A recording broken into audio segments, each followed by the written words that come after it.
사도신경으로 신앙 고백하시겠습니다.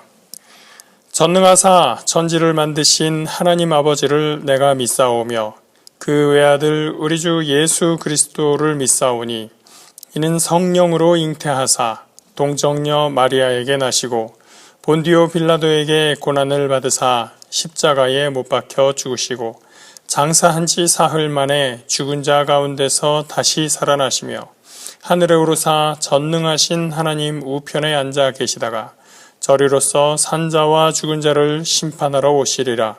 성령을 믿사오며 거룩한 공회와 성도가 서로 교통하는 것과 죄를 사하여 주시는 것과 몸이 다시 사는 것과 영원히 사는 것을 믿사옵나이다.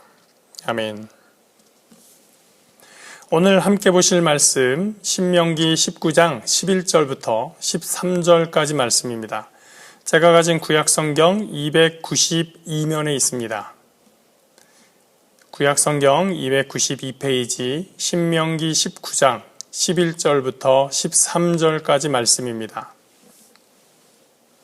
신명기 19장 11절부터 13절까지 말씀입니다. 그러나 만일 어떤 사람이 그의 이웃을 미워하여 엎드려 그를 기다리다가 일어나 상처를 입혀 죽게 하고 이 한 성읍으로 도피하면 그 본 성읍 장로들이 사람을 보내어 그를 거기서 잡아다가 보복자의 손에 넘겨 죽이게 할 것이라. 내 눈이 그를 긍휼히 여기지 말고 무죄한 피를 흘린 죄를 이스라엘에서 제하라.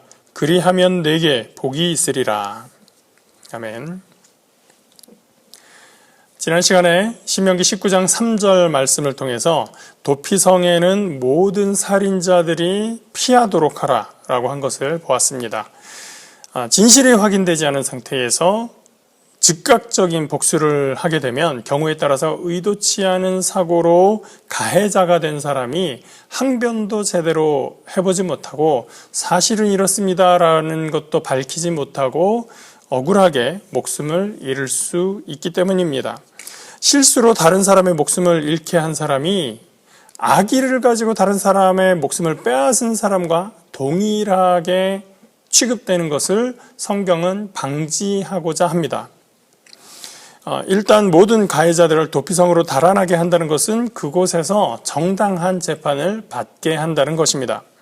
재판을 통해서 불의의 사고였거나 고의가 아니었던 사건이 확인되면 비록 가해자라 하더라도 살 수가 있었습니다.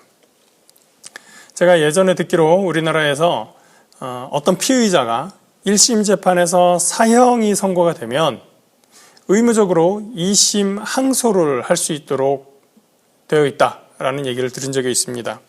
그래서 제가 오래전에 그 얘기를 들었기 때문에 그게 맞는가 하고 최근에 법학을 전공한 친구한테 물어봤는데 맞다고 그런 얘기를 들었습니다. 이것은 어떤 사람이 아무리 흉악범이고 나쁜 죄를 저질렀다고 알려졌더라도 그 피의자라 하더라도 국가의 공권력을 이용해서 한 사람의 목숨을 빼앗는다는 것은 그 피해자의 인생에서 돌이킬 수 없는 다른 어떤 것보다도 돌이킬 수 없는 결과를 가져오는 것이기 때문에 1심 재판에서 혹시라도 실수나 잘못이 있지 않았었는지 판사의 편견이나 어떤 잘못된 생각이 개입됐던 것은 아닌지 그러한 오류나 오해를 바로잡기 위해서 한 번 더 확인해서 2심의 고등법원에서 재판의 오류를 바로잡고자 하는 기회를 주기 위해서 만든 제도라고 합니다. 성경에서도 일종의 이 사형에 대해서 매우 조심스럽게 접근하도록 규정하고 있습니다. 그래서 섣부른 행동이 있지 않도록 섣부르게 무고한 다른 사람의 목숨을 빼앗지 않도록 주의시키고 있습니다. 그러나 가끔은 악의를 가지고 누군가를 고의로 희생시키는 사람도 있죠. 오늘 본문은 이런 고의가 있을 경우에 대한 내용입니다. 11절입니다. 그러나 만일 어떤 사람이 그의 이웃을 미워하여 엎드려 그를 기다리다가 일어나 상처를 입혀 죽게 하고 이 한 성읍으로 도피하면 엎드려서 기다렸다라고 하는 것은 적이고 기회를 노리는 모양을 떠오르게 합니다. 함정을 파놓았든지 궁지에 몰아넣었든지 어쨌든 간에 상대를 해치기 위해서 어떤 수를 쓴 것이죠. 여기는 왜를 묻지 않습니다. 왜 네가 죽였느냐를 묻지 않습니다. 다른 사람의 목숨을 의도적으로 빼앗는 것은 이유와 상관없이 악한 것입니다. 도피성에서는 고의성의 여부를 확인하기 위해서 진실을 제대로 알기 위해 재판을 열게 됩니다. 무슨 일이 있었는지 사건의 실체를 밝히는 것이 재판에서는 가장 중요합니다. 재판의 결과 고의로 인한 사례가 밝혀지면 도피성에 있었다 하더라도 무작정 보살펴주지 않습니다. 12절입니다. 그 본 성읍 장로들이 사람을 보내어 그를 거기서 잡아다가 보복자의 손에 넘겨 죽이게 할 것이라. 여기서 장로들은 교회의 장로님들이 아니라 이스라엘 각 지파 안에 가문의 대표자들을 이야기합니다. 이들은 성읍 단위별로 그 사회적 기구를 구성해서 그 성읍의 어떤 의사를 결정하는 역할을 하고 있었습니다. 도피성에서 있었던 재판의 결과 가해자의 고의가 확인이 되면 원래 살던 이 성읍의 장로들은 사람을 보내서 그 가해자를 잡아오도록 하게 합니다. 그래서 그 사람을 데리고 와서 보복을 할 수 있는 보복자, 복수의 권한이 있는 자에게 넘겨주게 되죠. 그 사람은 피해자의 유족의 대표입니다. 그는 가족의 죽음에 대해서 보복할 권리도 있고 책임도 있습니다. 의무도 있는 것이에요. 13절입니다. 내 눈이 그를 긍휼히 여기지 말고 무죄한 피를 흘린 죄를 이스라엘에서 제하라. 그리하면 내게 복이 있으리라. 이 13절, 이 구절의 핵심은 복수에 있는 것이 아니라 죄의 근절에 있는 것입니다. 모든 처벌의 이유는 범죄를 막기 위한 것입니다. 이런 처벌이 있으니 너희는 죄를 짓지 말라라고 하는 것입니다. 범죄를 저질러도 적절한 만큼의 처벌이 있지 않으면 범죄는 근절될 수 없습니다. 한편 범죄가 확인되지도 않았는데 무작정 몰아가기로 처벌하는 것도 부당한 일입니다. 도피성 제도가 정당성을 얻으려면 정확하고 공정한 재판이 있어야 됩니다. 이것은 오늘 우리 사회에도 필요한 내용입니다. 법보다 주먹이 가까우면 안 되는 겁니다. 그리고 또 공권력이 공정하게 작동하지 않고 누군가에게는 너무나 엄격하게 적용되는데 누군가에게는 아무런 제재를 하지 않는다면 그것도 정의롭지 않은 사회입니다. 우리는 성경을 통해서 하나님의 공의와 하나님의 사랑을 배웁니다. 공의가 없는 사랑은 억울한 사람을 만들게 됩니다. 성경은 무조건 사랑하라 그렇게 말하지 않습니다. 공의의 하나님은 불법에 대해서 분명하게 죄를 물으셨습니다.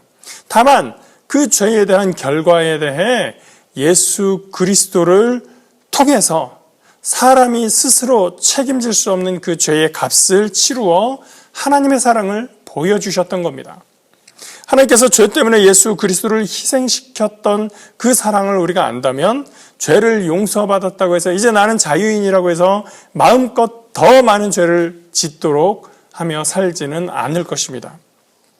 오늘 말씀을 통해서 우리가 공의와 사랑에 대해서 묵상하면 좋겠습니다. 그리고 우리 사회의 공의는 지금 어떻게 실현되고 있는지, 그 사회 안에서 우리는 어떻게 그리스도의 사랑을 실현할 것인지를 생각하며 하나님의 은혜를 구하는 오늘 저와 여러분이 되시기를 예수 그리스도 이름으로 축복합니다. 기도하겠습니다. 사랑의 하나님, 주님 안에서 우리가 구원을 얻고 주님 안에서 은혜를 입었습니다. 우리가 주님의 사랑을 받았습니다. 그것은 하나님께서 우리를 사랑하시고 하나님의 공의에 따라 심판하시되 우리가 감당할 수 없는 그 심판의 결과를 예수 그리스도께 지게 하셨기 때문입니다. 오늘 우리가 하나님의 사랑, 하나님의 마음을 알고 이 사회에서 공의와 사랑에 대해서 바로 바라볼 수 있도록 인도하여 주시옵소서. 우리가 하나님의 사랑으로 사랑하되 이 사회에서, 이 땅에서 참으로 공의가 실현되기 위해서 어떻게 할 것인지를 우리가 제대로 알고 그러한 사회를 만들어가게 하여 주시옵소서. 그래서 공의가 땅에 떨어지지 않고 잘못된 것이 바로잡아져서 더 이상 범죄함이 없는 그런 사회로 만들어져 갈 수 있도록 하나님 이 사회 가운데 주님의 은혜가 있게 하시고 우리가 그 사회에서 주어진 일들을 잘 감당할 수 있도록 인도하여 주시옵소서. 하나님의 백성으로서 공의를 무시하지 않고 또 사랑을 실현해 나가는 귀한 주의 백성으로 인도하여 주시옵소서. 감사하옵고 예수 그리스도 이름으로 기도합니다. 아멘. 하늘에 계신 우리 아버지여, 이름이 거룩히 여김을 받으시오며 나라가 임하시오며 뜻이 하늘에서 이루어진 것 같이 땅에서도 이루어지이다. 오늘 우리에게 일용할 양식을 주시옵고 우리가 우리에게 죄 지은 자를 사하여 준 것 같이 우리 죄를 사하여 주시옵고 우리를 시험에 들게 하지 마시옵고 다만 악에서 구하시옵소서. 나라와 권세와 영광이 아버지께 영원히 있사옵나이다. 아멘.